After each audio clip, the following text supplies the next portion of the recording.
Hi everyone, আজকে অনেক unique একটা রেসিপি নিয়ে আসলাম ফ্রাইডে উপলক্ষে। সেটা হচ্ছে অরেঞ্জ চিকেন। এখন অরেঞ্জ চিকেন বাংলাদেশে থাকতে না কয়েকবারই করা হয়েছে, মালয়েশিয়াতে আসার পর করা হয় না। তো চাইনিজ নিউ ইয়ার উপলক্ষে না ঝুড়ি ঝুড়ি ভরা শুধুমাত্র মান্দারিন মানে অরেঞ্জ আছে গিফট পেয়েছিলাম। তো ভাবছিলাম যে এগুলো দিয়েই একদিন অরেঞ্জ চিকেন করব। তো আজকেই ভাবলাম এটা করে ফেলি, সেই জন্য আর কি আমি দুটো অরেঞ্জ নিয়েছি। আর এখানে আদা আর রসুন মিক্সড করে কেটে নিচ্ছি।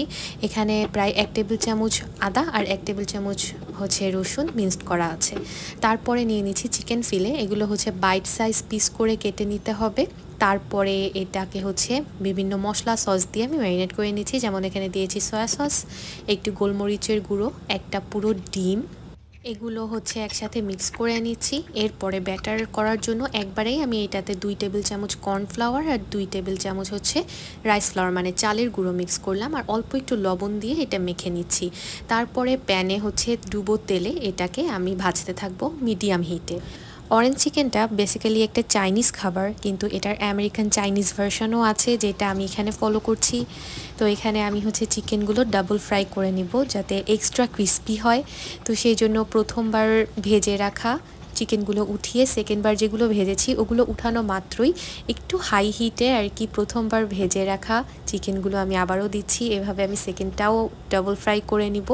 তারপরে প্যানে অল্প করে তেলে আমি হচ্ছে সেই মিক্সড করে রাখা রসুন আর আদা হালকা ভেজে নিচ্ছি। এরপরে দিয়ে দিচ্ছি 2 টেবিল চামচ সয়া সস, 1 টেবিল চামচ অয়েস্টার সস। এটা করতে করতে আমি আসল ক্লিপটাই ভিডিও করতে ভুলে গিয়েছি, সেটা হচ্ছে আমি এটাতে অরেঞ্জ জেস্টও দিয়েছি। এটা কিভাবে যে আমি মিস করলাম জানি না, যাই হোক ব্যাড লাক, বাট অবশ্যই অরেঞ্জ জেস্টটা দিবেন। এখানে আমি হচ্ছে সেই গোল করে কেটে রাখা অরেঞ্জগুলো ছাঁকনি দিয়ে ছেঁকে রসটা দিচ্ছি যাতে বিচিগুলো ভিতরে না যায়।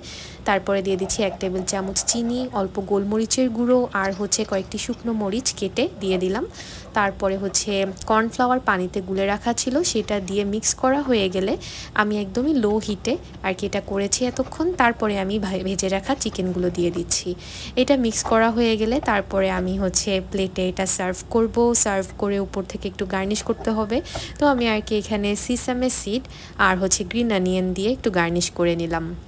এটা হচ্ছে ফ্রাইড রাইস দিয়ে খেতে ভালো লাগবে, বা জাপানিজ যে স্টিকি রাইসটা আছে সেটা দিয়ে খেতেও অনেক ভালো লাগবে। শুধু খেতে তো আসলে আরও বেশি মজা লাগে। দেখেন না কত সুন্দর হয়েছে না? এটা আপনারা ট্রাই করে দেখবেন, আশা করি সবারই ভালো লাগবে।